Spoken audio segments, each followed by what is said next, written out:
जय श्री राधा रानी सरकार की, जय श्री कृष्ण भगवान की, जय कार्तिक मास महत्म्य की।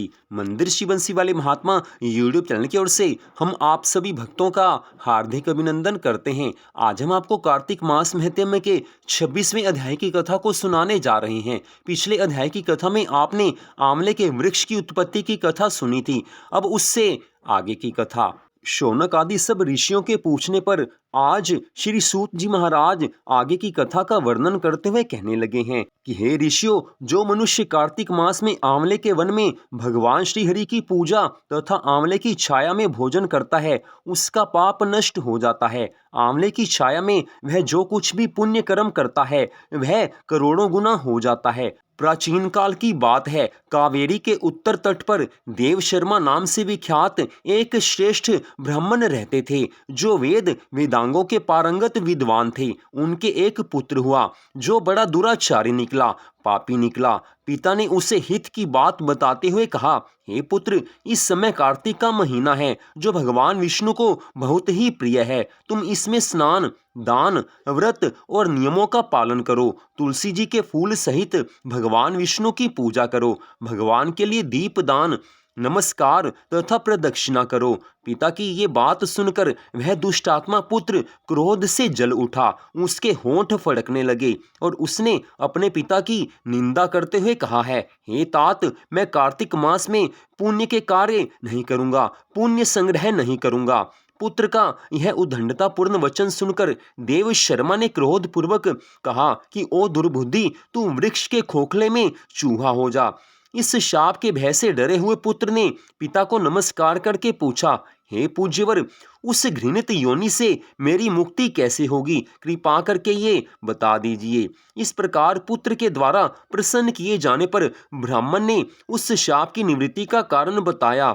जब तुम भगवान को प्रिय लगने वाले कार्तिक मास के व्रत की कथा को सुनोगे, उस समय उस कथा के सुनने मात्र से तुम्हारी मुक्ति हो जाएगी। पिता के ऐसे कहने पर उसी क्षण उसका पुत्र चूहा हो गया और कई वर्षों तक सघन वन में निवास करता रहा।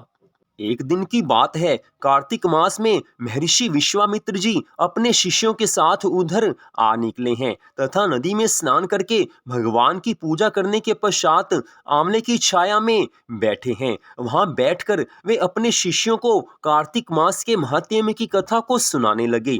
सब और आनंद होने लगा है।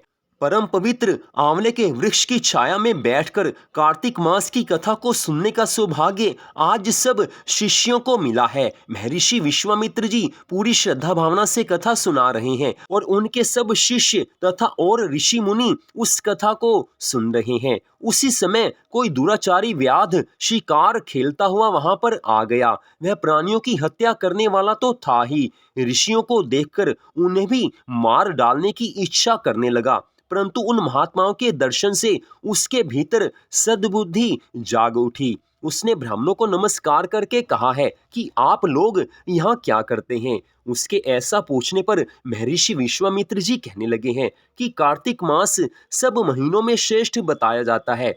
उसमें जो कर्म किया जाता है वह बरगद के बीज की भांति बढ़ता है। जो कार्तिक मास में स्नान, दान और पूजन करके ब्राह्मण को भोजन करवाता है, उसका वह पुण्य अक्षय फल देने वाला हो जाता है।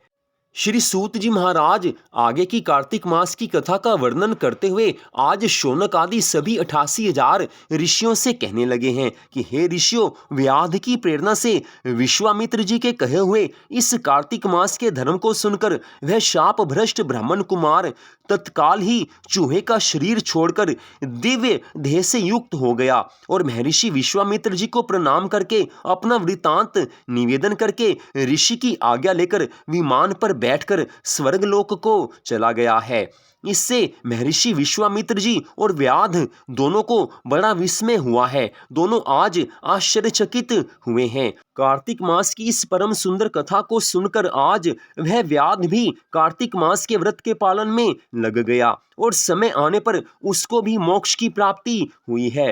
वह भी भगवान विष्णु के धाम को चला गया है।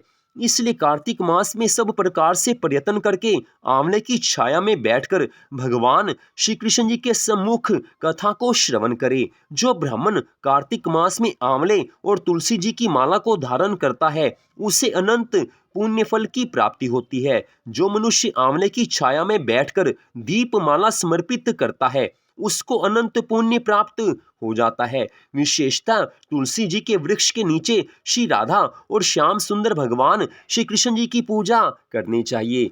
तुलसी जी के अभाव में यह शुभ पूजा आंवले के वृक्ष के नीचे करनी चाहिए। जो आंवले की छाया के नीचे कार्तिक मास में ब्राह्मण दंपति को एक बार भी भोजन देकर स्वयं भोजन करता है वह अन्न दोष से मुक्त हो जाता है। लक्ष्मी प्राप्ति की इच्छा रखने वाला अर्थात धन संपत्ति को चाहने वाला मनुष्य सदा ही आंवले मिश्रित जल से स्नान करे। विशेषतः एकादशी तिथि को आंवले से स्नान करने पर श्री हरि विष्णु भगवान जी संतुष्ट हो जाते हैं। नवमी, अमावस्या, सप्तमी, संक्रांति दिन, रविवार, चंद्र ग्रहण तथा सूर्य ग्रहण के दिन आंवले से स्नान नहीं करना चाहिए। जो मनुष्य आंवले की छाया में बैठकर पिंड दान करता है उसके पितर भगवान विष्णु के प्रसाद से मोक्ष को प्राप्त हो जाते हैं। तीर्थ या घर में जहां जहां मनुष्य आंवले से स्नान करता है वहां वहां भगवान श्री हरि विष्णु जी स्थित होते हैं।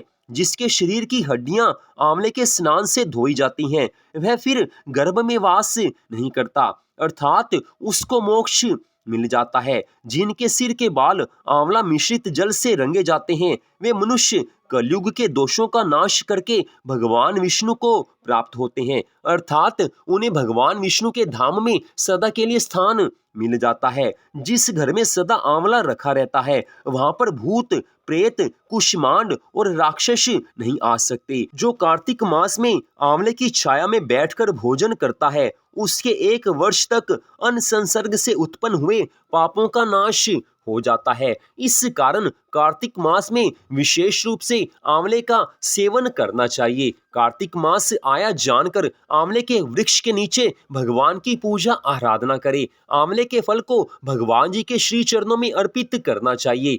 इतना करने मात्र से मनुष्य मोक्ष का अधिकारी बन जाता है अर्थात उसे श्री हरि विष्णु भगवान जी के धाम में सदा के लिए स्थान मिल जाता है। इतनी कथा सुनाकर श्री सूत जी महाराज शौनक आदि 88,000 ऋषियों से कहने लगे हैं कि हे ऋषियों, आपने आंवले के वृक्ष की महिमा के बारे में प्रश्न किया था सो आपको वो कथा सुनाई है। इस कारण कार्तिक मास से आया जान भगवान की भक्ति तो करनी ही चाहिए लेकिन आंवले की विशेष रूप से पूजा अवश्य करनी चाहिए। इतना करने मात्र से मनुष्य मोक्ष का अधिकारी बन जाता है।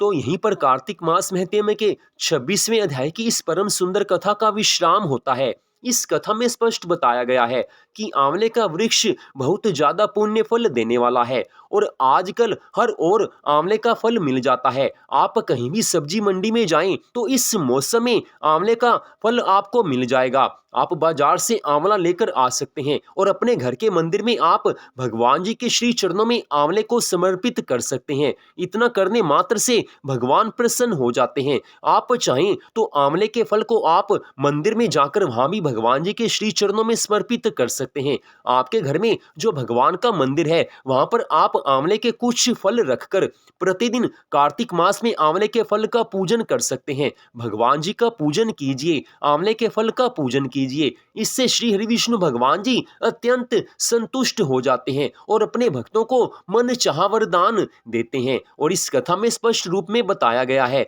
कि आंवले के वृक्ष के नीचे श्री राधा रानी श्री कृष्ण भगवान जी का पूजन करना चाहिए। तो वैसे अगर आप अपने घर में आंवले का पौधा लगाना चाहें तो वो गमले में भी लग जाता है। आप बाजार से छोटा सा आंवले का पौधा ले आइए और अपने घर में गमले में भी आप उसे लगा सकते हैं। अगर आपके घर में ऐसी भूमि है जहां पर आप पौधे लगाते हैं तो उस स्थान पर भी आप आंवले का पौधा लगा सकते हैं। वहां पर आप धूप दीप कर सकते हैं। उसके नीचे या उसके समीप आप भगवान श्री राधा कृष्ण जी का, श्री लक्ष्मी नारायण भगवान जी का सुंदर चित्र रखकर वहां पर भी आप पूजन कर सकते हैं। तो इस तरह से कार्तिक मास में आंवले के आसपास भगवान जी की पूजा आराधना कीजिए, आंवले के वृक्ष की आप पूजा कीजिए।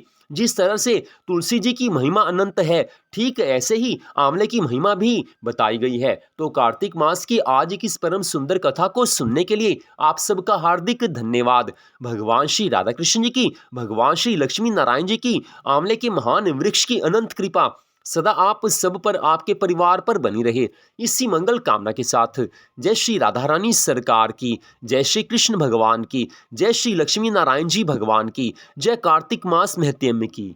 जय जय श्री राधे, जय जय श्री राधे, जय जय श्री राधे श्याम।